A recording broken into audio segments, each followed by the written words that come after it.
Why are the people in Bhutan so happy? What is the best time of day to spot a leopard in Kenya? And why are there elephants living at a Four Seasons hotel in Chiang Rai?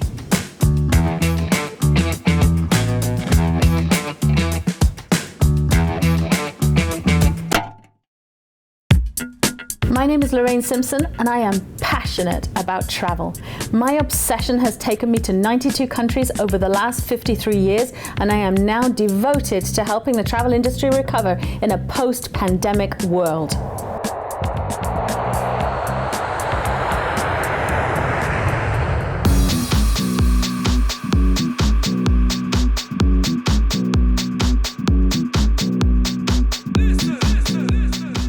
Heart of Toronto at the Four Seasons, right in the middle of the shopping district. Perfect for me, of course, and I chose this hotel not just for that, but for a very good reason. It is the flagship hotel of the Four Seasons chain, and one of my special guests today is Bill Bensley, who has actually designed many of the Four Seasons hotels around the world. So my check-in included a state-of-the-art screening and temperature check, and we were directed to our sanitized room, having almost everything touchless along the way. Most hotels around the world have acted fast, furiously, and cautiously to protect their staff and their clientele alike. The Four Seasons Lead with Care program has been based on a state-of-the-art technology and scientific procedures, and it's working, helping travelers feel comfortable again and confident to travel. I'm thrilled to be here and to show you around, and most of all, sit here with my glass of champagne.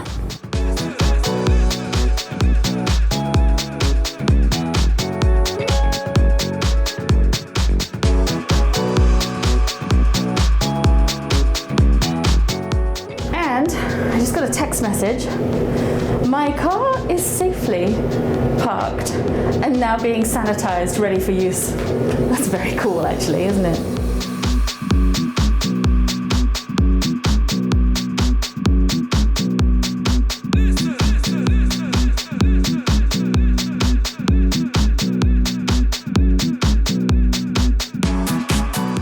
Nobody could have predicted this global pandemic that we find ourselves in, and our wings may have been clipped, but our dreams need not be.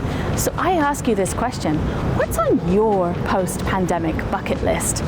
And I posed that very same question to world-renowned architect and hotel designer Bill Bensley.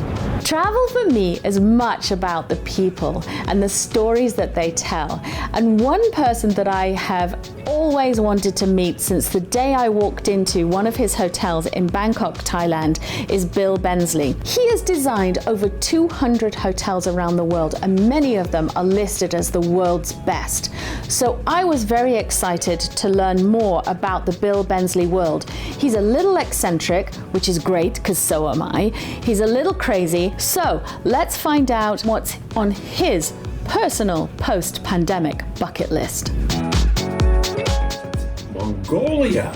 You know, I go to Mongolia for the last 7 years. We go camping on the river, floating down the Delgar River on the northern east side of Mongolia on the Russian border. We're out of telephone range. We don't see another person for about three weeks, and we catch and release fish, bags full of fish, trout and grayling and taimen actually. And they're maybe to the tune of 85 per day. That's my record. So that's really where I want to go next. I was going to ask you about your Shintamani Wild and Shintamani, because they are your projects, they're your babies, and you have said that Shintamani Wild is kind of the nirvana of all of the projects that you've done. Do you still think the same way, yes? Absolutely, yes. But that is the Bill Bensley Playground. It is the longest zip line in Asia, right into the gin and tonic parlor. Yeah! And we have given them a project of a chicken farm. So now all the guests can have fresh eggs from our chicken farm, and we're also planting organics, organic vegetable farm. In Siem Reap, we opened a small loans program. And we've taken applications from 40, or we've awarded small loans to 40 of our staff as they came up with the best proposals on how to borrow that money and to start their own businesses. So we've been doing this for some time now, and it's been very rewarding because not one family, not one individual in Siem Reap has ever not repaid the loans. So it's very heartwarming. So are Canadians allowed to go to America? You can go to America at the moment if you fly, but then if you come back to Canada, then you have to have a 2-week quarantine. And there are countries that are allowing Canadians to go to and also allowing Americans to go to. So that's a little bit dodgy, like Mexico. You can go to Mexico for a vacation at the moment, and so can Americans, and I'm not sure that's the best idea. So I used to travel 30 weeks out of the year. I would travel 6 countries in 7 days. I would travel to London for a 3-hour meeting and spend three days doing it. Just absolutely ridiculous, just thoughtless travel. Just get on a plane and go, and have no remorse. So personally, I'm going to cut way back on the travel because, you know what? I've learned how to Zoom, and last night I was on a Zoom call with several hundred people at one time. It was wonderful. So I think that's the way of the future. But how are people really going to travel? I think number one, they're going to travel a longer ways. They're also going to travel for longer time. I think people are going to really be very more picky. And I think people are going to travel to places that have more space around them. So I think that places in the country are going to be more popular and places in the city less so. So Bill, I'm interested to know, what are your favorite hotels? I really like a small hotel. One of my favorite hotels is Hoishinoya on the west side of the Kyoto Valley. And something like 25 rooms. You take a boat, you go up this valley, and it's like a little tiny ryokan, and all the rooms are different. I love a small hotel called Villa Feltrinelli. That's in northern Italy. Once again, it's 16 rooms or something like that. It was an old house that's on Lake Garda. So I like designs that are steeped in culture. I like hotels designs that are steep, that are small, so you don't feel like one of many.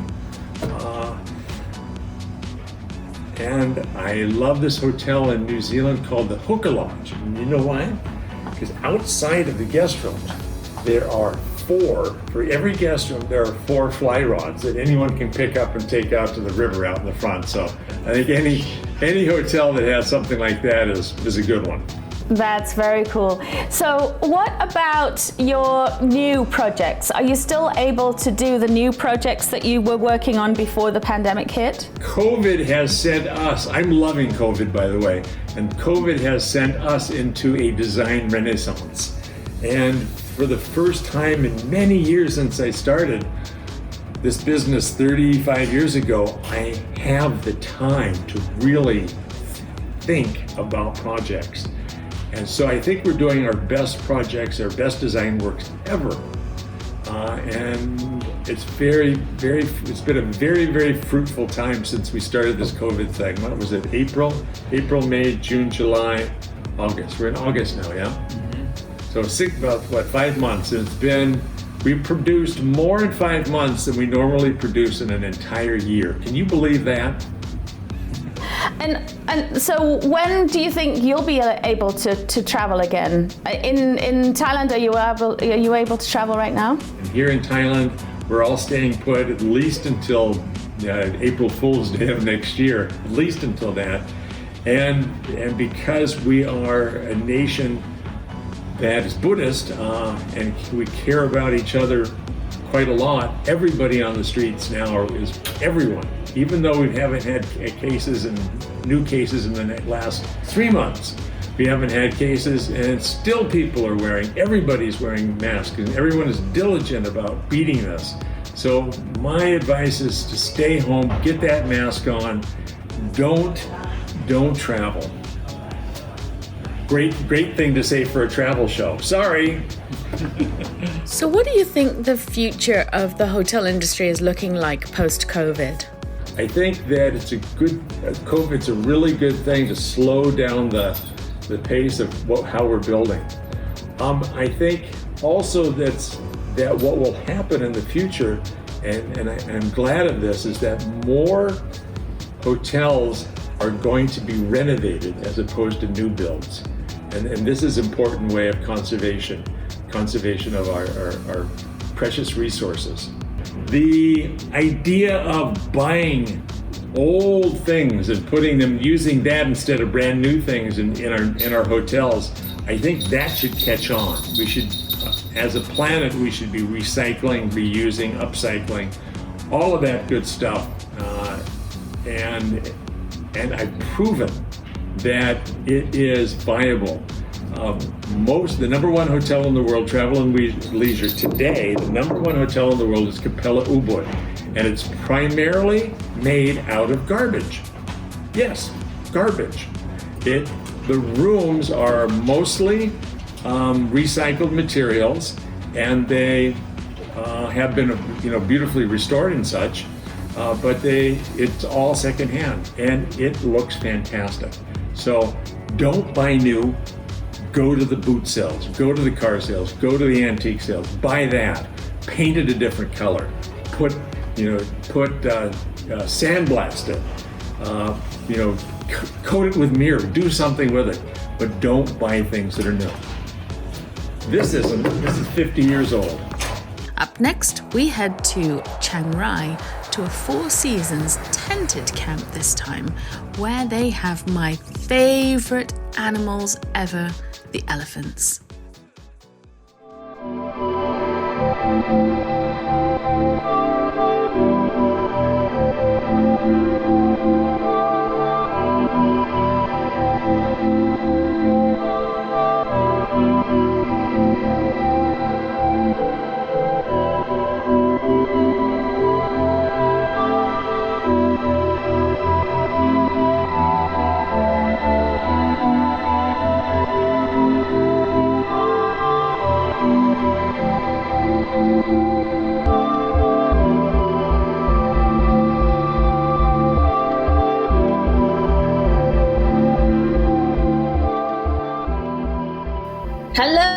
Hello. You are hello from the Golden Triangle. From Golden Triangle in Thailand.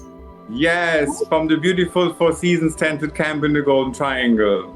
Oh, I have always wanted to go there. I'm so delighted that you're joining me. Thank you very, very much for this.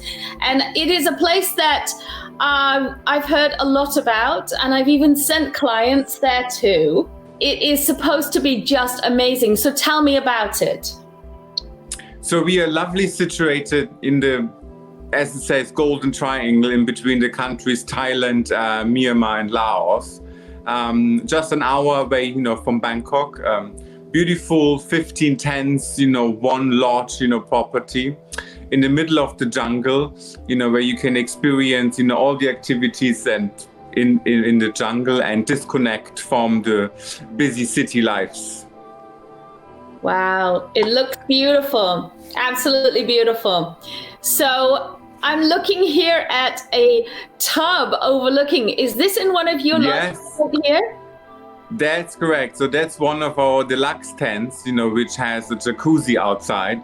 And the peninsula which you see on the picture is basically Myanmar already. Or, some people still call it Burma. So you can see, the three, you're basically sitting on your balcony in Thailand and you oversee, the peninsula of Burma, and in the very back, you see the mountains of Laos. Wow, that is amazing. It's just so cool. So you've only got 15 tents, you said? Yes, correct. 15 tents. So it's a very boutique, property. It has an all-inclusive concept. So, we cater for your experience, for your dining experience. So, once you stay with us, allow us to, pamper you and give you a great glamping experience. So are you in one at the moment? I'm at the moment in our Explorer Lodge, which is our 2-bedroom suite, you can say, but we call it lodge, which this behind you see is the master bedroom, and it has a second room, which is a twin room, also same layout, and has a beautiful view over the jungle and a private pool as well. So this is our latest addition. We added this, 2 years ago. So it's the only non-tented, accommodation in the camp. I was going to say, it doesn't look like a tent. So yeah. Tents, we often feel like a tent is something that you pitch in an area, and it's a sort of a canvas thing. So I take it that's not really what this is. No, you see, our tents, are everything what you would expect from a Four Seasons hotel room. You have lovely outdoor shower. You have, bathtub within the tent, fully air conditioned, fully heated as well if you want. The only thing which we don't provide, we disconnect you from all digital a little bit. So we don't have televisions, but we offer very, high stream internet if you need it. Wow, that sounds amazing. And so what kind of activities can you do? We have a various, basket of different activities. Really, it caters a little bit for anybody, for the active people, for the people who are very into cultural, or for guests who just want to relax. We work together with some rescued elephants. So we have elephants, on property, where you can take, part in some interactions with them. We have a variety of hikes and bike rides, for guests who want to be very active, we can cater for that. There's also lots of relaxing opportunities, in the campgrounds. We have a beautiful, outdoor spa in the middle of the jungle, in the valley. So you can listen to the jungle while you have your treatment. We have a pool, a jungle pool as well, where you can just relax. And for the cultural, activities, there is lots to see, just in approximately an hour drive around. We offer Burma tours, so you can spend the afternoon in another country, or discover, the history of the Golden Triangle a little more, with places, which are connected to the Thai culture around this area. Wow. It looks beautiful. So I believe that Bill Bensley, he was the designer of the camp, right? Yes, indeed. One of the very first tented concepts, in Asia Pacific he did, yes. And does he visit ever? He does. We work very closely with him and his team. He hasn't been here for quite a while. As you know, he's a busy gentleman, yes. Being creative. But yes, we had dinner here a little while ago, but he was here not too long ago. Yeah. That's amazing. And I heard, when I sent my clients there, they went into doing an activity with the elephants, and they went walking with the elephants. But then there was something where they could have dinner and an encounter with an elephant. Now, that makes me think, there's some elephant coming up to you, having dinner with you and stealing your food. But I guess it's not really that. Not fully, no. If he gets too close to you, maybe, but no. We keep always a safe, distance, to have them comfortable as well. But yeah, correct. We have different experience, where you can spend time with the elephants. One is one of our most popular private dining events, which is the elephant camp dinner. But the elephants welcome you for your dinner, and then they have to go to sleep. That's amazing. That is so cool. Well, I am very, very glad to have spoken to you. Thank you so much, Tobias. I really do appreciate it. And thank you for having me. I am really looking forward myself to coming and visiting you one day. I would really love to do that. So I have one more question for you. What is on your post-pandemic bucket list? I have kind of, two things on my list. One is a trip which I need to reschedule, which unfortunately due to the whole situation I had to cancel, which was a South America trip, looking at the big cities, Buenos Aires, San Francisco, Sao Paulo. And the other one, not too far away from me, is Bhutan, which is a country which is more and more, opening up for very unique luxury tourists. We ourselves had a couple of guests, who connected, a Bhutan experience with an experience in the tented camp. So this is very high up on my travel bucket list. Next up, we head to the only country in the world that is carbon negative? Bhutan.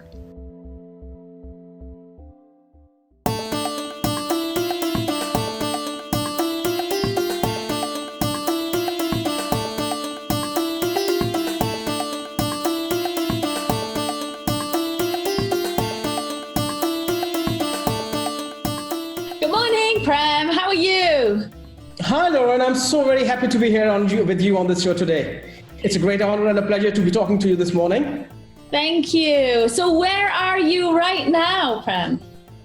Well, I'm somewhere in the Indian subcontinent. I'm in New Delhi at the moment, getting restless, in fact, to break my, open my doors and move like a free bird once again. Yeah. So I'm counting my days and getting ready with my long bucket list to start taking it once again. Okay, so that's a good question. So what's on your post-pandemic bucket list? So, I live in a wonderful area, and we are surrounded by beautiful destinations like Sri Lanka, Maldives.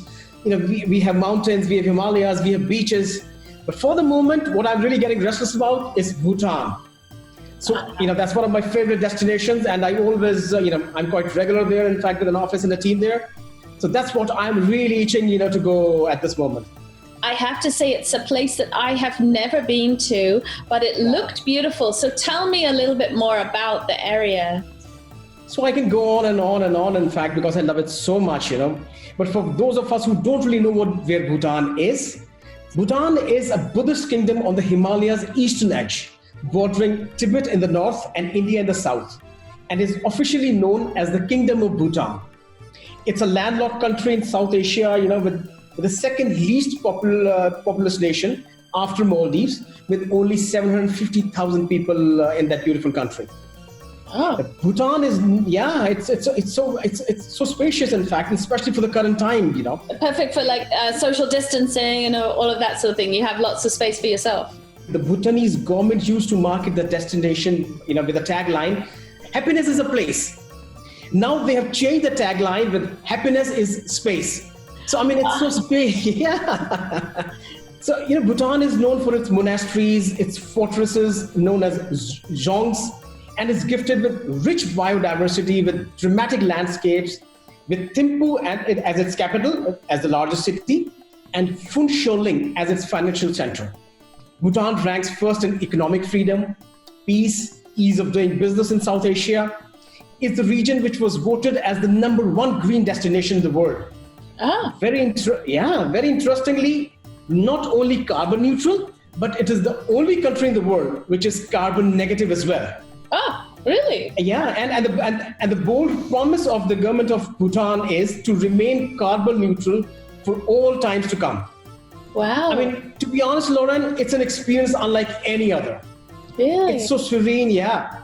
And one of my most favorite thing, Bhutan does not really count its happiness with GDP. They have this notable, and they've pioneered this concept of GNH. It's called gross national happiness. It's a very nice concept, to be honest. Yeah. And GNH, as gross national happiness, or GNH as a philosophy, was coined by the then king in 1979. And it is instituted as the goal of the government of Bhutan in the constitution that guides the government with an index, which is used to measure the collective happiness and well-being of the people of Bhutan. It's so wonderful, in fact, to talk to the people there, to mingle with the population, and being in a very happy population just gives you a very nice, positive feeling. I can feel that. When I talk to you, I can feel your enthusiasm, and it makes me want to go there. It makes me want to go and take a look.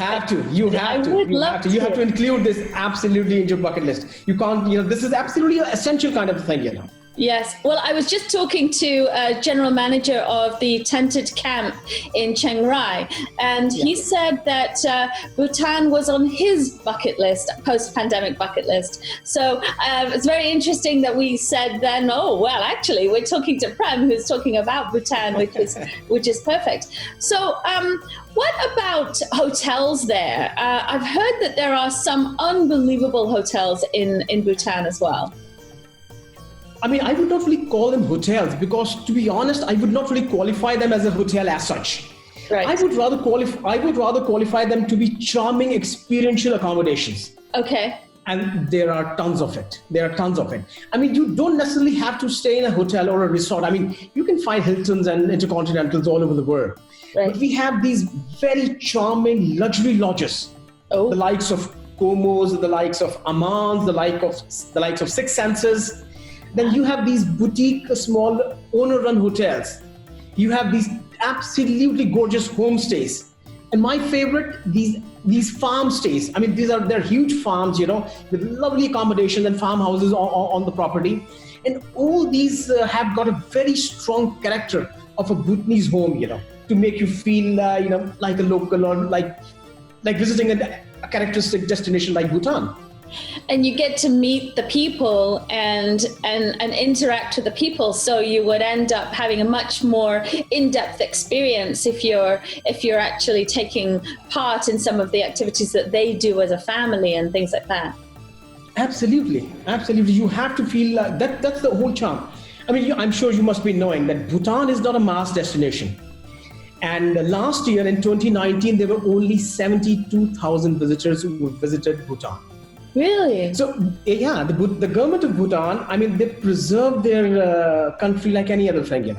It's very dear to them, and they do everything that they can do, to preserve the nature, to preserve the environment, the flooding of tourists. So they limit that to a very select few tourists every year. So do you need a visa then? Of course, and it's very cheap. It's a $40 visa. Okay. So but the government of Bhutan also charges a $60 sustainable development fee. Okay. And every penny of that is really spent so very well on the destination. Okay. So is it open now to tourism? Unfortunately, I mean, nothing is open. Even if Bhutan was open, most of the connections would not really allow you to connect and to reach there. Right. As I said, it's a very preserved destination. So there are only 2 flights which are allowed to land in Bhutan. They're both Bhutanese airlines, Chukre and Bhutan Airlines, and they connect with very handful destinations, like a couple of half a dozen destinations in India, Thailand, and Singapore. Okay. So that's how you can really connect and reach to Bhutan. Okay. So you would have to, at the moment, wait it out. So do you think that if this is on other people's bucket lists, and I have to say, looking at the pictures, it's definitely going to be on many people's bucket lists now. So would you say it's safe to start looking and dreaming of perhaps going next year? Absolutely. Even, the moment the restrictions are lifted, from March 6th, when the first case was reported, and till date, after 6 months, almost 6 months, there are only 194 cases which have been reported. Okay. Thankfully, by the grace of God, no loss of death has been reported so far. Okay. And most of them were tourists, who've left the country anyway. Yes. So, I mean, it's perfectly COVID-free destinations, So I would love to have you back another time talking about some of the other destinations that you are also a specialist in. Tell me a little bit about what your company does, Prem. I mean, I'm very excited that we would be turning 25 years of operations next year. I started a company, with my wife 25 years back as a small venture, and with 2 people, one out of which is still working in the office, and we have grown to more than 120 people and 6 offices in the region. So our headquarters is in Delhi, and we have a small office, with 15 people in South India, in Cochin. We have our own regional office in Colombo. We are coming up with a new office in Kathmandu, and we serve Bhutan and Maldives as well. So the entire subcontinent, which I really see as one big region. So family-owned company, and you still, does your wife still work with you in the business? She's the managing director of the company. She's the managing director. Yeah. So I take care of, basically the customer experience, and it's a very personalized thing that we do. Yes. Well, I love your enthusiasm. I can't wait to meet you. And I'm looking forward to actually coming and seeing a few of your places. I may have to definitely do Bhutan now and add that to my list. But I think you have a few others that I would do too. We are so eager to welcome you. So eager to welcome you. Thank you so much, Prem. I really appreciate it. I had to include my country of Britain, so let's meet Paul from Visit Britain.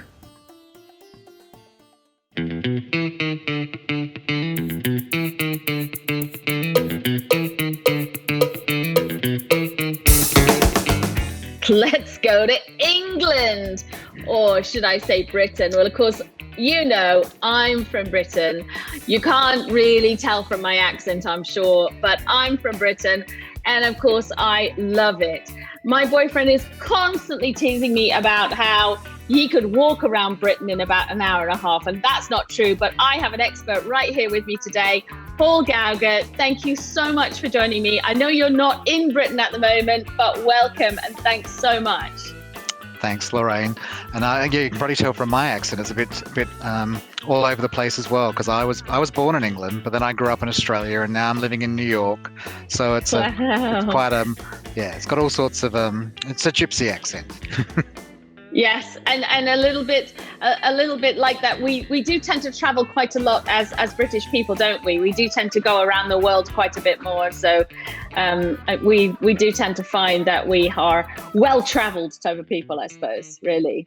So Absolutely. Tell me a little bit more about what you do. And, you know, this show is all about what's on your post-pandemic bucket list. And there are a lot of people out there who would say that Britain or Great Britain is definitely on their post-pandemic bucket list. Well, I'm glad to hear that. I think a lot of people are looking for different experiences. So at the moment, a lot of people are doing what we call armchair inspiration, because they can't really leave at the moment because of COVID. So it's really like thinking about where you want to go, where you want to be. And I really think that people are going to be wanting to be getting outside and getting really out and about. And we've got so much history and culture, wonderful countryside, the coasts, the castles. So I really think Britain will be something for the people who really want to go and see. There's quite a lot of castles in England, right? And Wales and Scotland, of course. Yeah. Sorry. No, there's no shortage of castles. In fact, I was lucky enough to stay in a castle. I was at Swinton Park in Yorkshire, up in northern Yorkshire, and it's just before the Yorkshire Moors National Park. And again, you really do feel that whole king of the castle, the queen of the manor, and a lot of people want that sort of like that luxury experience, that sort of very quintessentially British experience. So what about if you don't want to go into the castles, but you would like to go and look at the real countryside or the coast or something like that? What can we do? Well, I think that the big thing that's coming up soon is it's called the English Coastal Path, and it's going to be the longest coastal path in the world, and you can walk all around England. Not that I would be doing that in a day or something like that. I think it's going to take quite some time, because it's over 2,800 miles. They're spectacular coastal. Like one of my favourite areas is Dorset, which is and they call that the Jurassic Coast, because you can then see like spectacular cliff faces. You can also go fossil hunting and looking. Yeah. There's lots of it's good for the family, but gorgeous places to stay like Summer Lodge as well. And Summer Lodge is another lovely sort of little country house, but also country house hotel. But you can also stay in little cabins and cottages again there as well. So that's a lovely spot on the coast. Wales also have a coastal path as well. So I think that's the big thing. Everyone's like, as we're all trying to get healthy and walking's an easy way of doing that. It's like, why not go walking around Britain? Yes, of course, absolutely. So can we go to Britain at the moment? Well, you can go to Britain at the moment, but there is a quarantine. So so it's a 14-day quarantine for at the moment for people from Canada, from the US. So that's the challenge for some people. But we're watching this all the time to see what obviously once things change, we'll be the first out there to let you know that welcome back, everyone, come back to Britain. We're all missing you. What would be on your Great Britain bucket list? If you were to go there now, what would you be most looking forward to see in England, Ireland, Scotland or Wales? Obviously London is the jewel of the crown for a lot of people. They want to go to London, but that's where I was saying there's so much more outside of London as well. So that's where, it depends whether it's up in Scotland. I love the Highlands, and I also love, there's a place called Loch Lomond, which is just outside of Glasgow. And that's, you've got all the lovely lochs in Scotland. You've got, and actually the one that, obviously the most famous for a lot of people is Loch Ness. So, I would definitely, Nessie, yes. Does he exist? Well, I think so, but I think so. I think so. But yet to be, I've yet to see. Is it him or a her? I've yet to see. I would like to think she's a her, isn't he? But who knows? Yeah. And so I think the Highlands are beautiful. So in Scotland, and I love Edinburgh as well, and Glasgow. And Edinburgh and Glasgow are so easy to get because only a 1 hour train, even a little bit less than that between the two.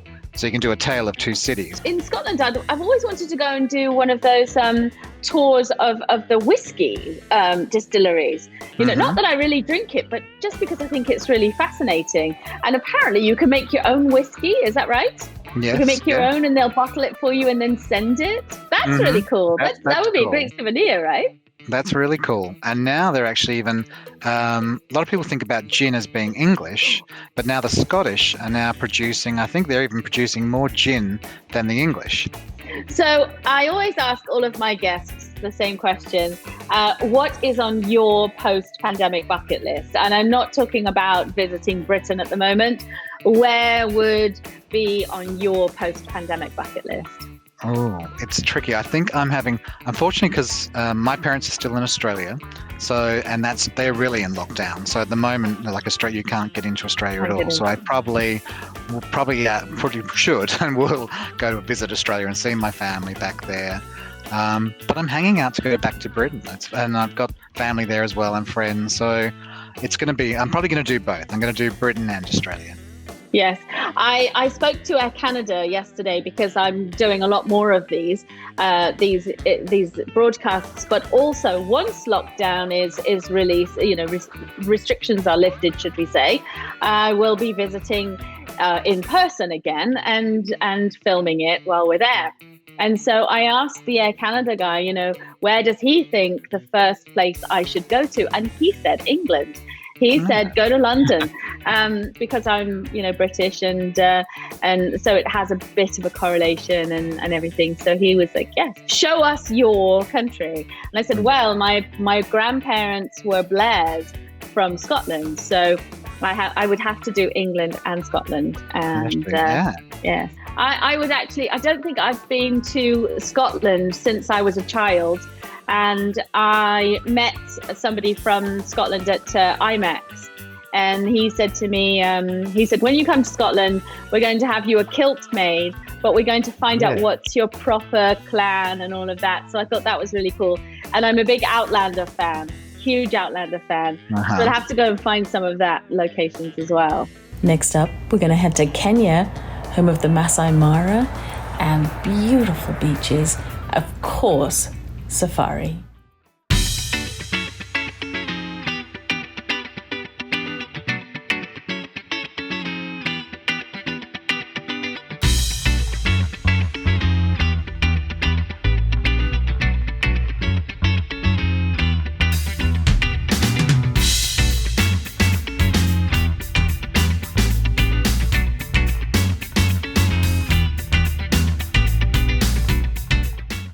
Hello. So now we're going to go to Kenya. And I have never been to Kenya, and I'm going to be welcoming my friend Paul, who is currently in Kenya. What time is it there now? Well, the time right now is 5:29. That is in the afternoon. Oh, so that's great. Well, welcome, Paul. Thank you so much for joining me. I really do appreciate it. So you are from a company in Kenya that specializes in Kenya, and your company is called Aero Cruise. Tell me about your business. Well, Aero Cruise was basically formed in 2011, and we've been 9 years into the business, running air charters and safaris. We're basically an aviation and travel company that is based at Nairobi Wilson Airport, and we do experiential travel and air charters across Africa as well. Awesome. So we cover the better part of Africa as well. Yes. Okay. Now, so when we fly to Kenya, you basically would pick us up in one of your air charters, and then take the clients all across Kenya to see all the sights of Kenya. Is that right?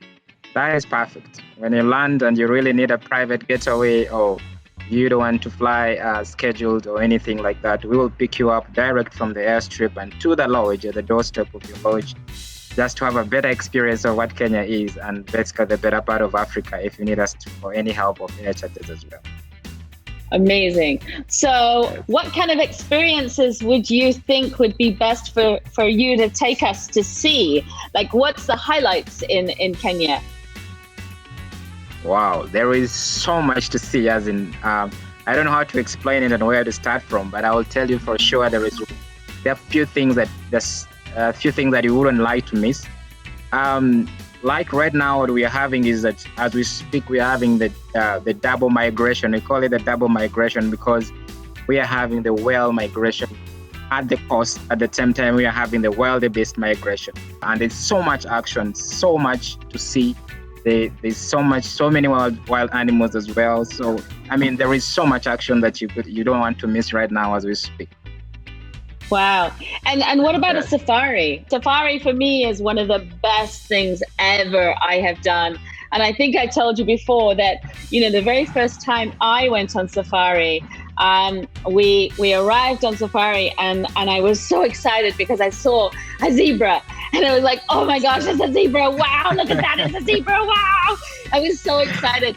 And then later on in the day, it says, oh, more zebras. Oh, that's great. And then a little bit later, oh, it's another zebra. And then a little bit later, oh, it's a zebra. And then it got a couple of days later, like, oh, it's only a zebra. Don't take a picture. It's fine. We have enough zebra pictures. So it's really exciting. But we tend to get very, very excited to see things that we cannot see here in North America and that we can see in the wild, in the natural habitat. So tell me about safari, because I'm super, super, super keen to learn more about the safari. Well, the safari experience is really one of the highlights of the year normally, and this happens, of course.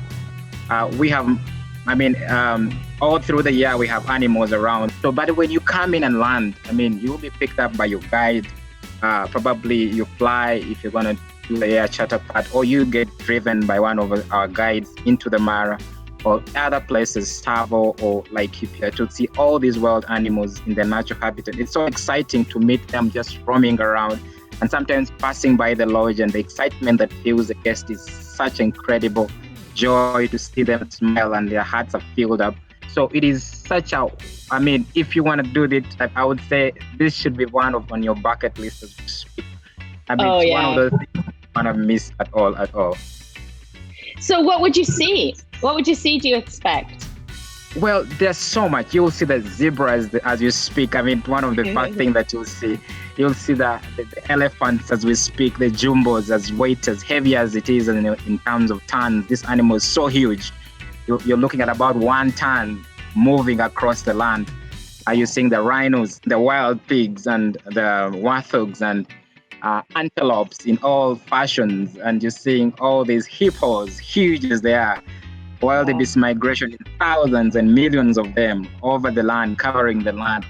So there is so much to see, even though if you want to combine with the coast and the beautiful beaches, of course, definitely, if you want to combine your safari with the beach part of it. So it is exciting, very, very, very exciting, I would say. So you have some of the world's best beaches, and people might not necessarily realize this. I was looking at some of the beach pictures that you sent, and you said to me, check out Diani, and just stunning, unbelievably stunning. Absolutely. The advantage with East Africa is that we've got warm weather from the Indian Ocean. And sometimes that is what you don't get so much in the Southern Africa, because the water is cold.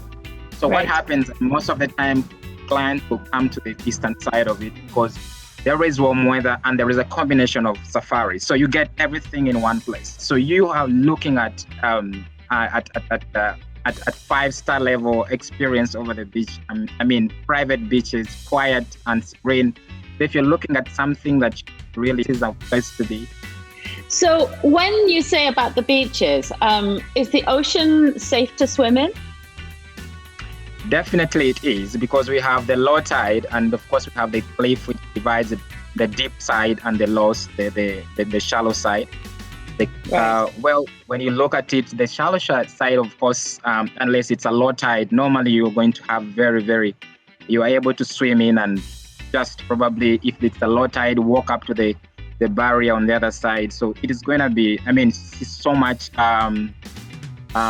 marine that is in the crows, pick up everything that you really want to see. It's so beautiful to really see and get underwater as well, have experiences. We have so many marine parks as well. We can see all sorts of fish, all sorts of things down there. So beautiful. Just go skydiving and just scuba diving. So much. Wow. And nice hotels too. Yes, excellently. You're going to we have so many hotels in different categories. So they fit almost every person. So we have the luxury hotels as well that we normally do a lot.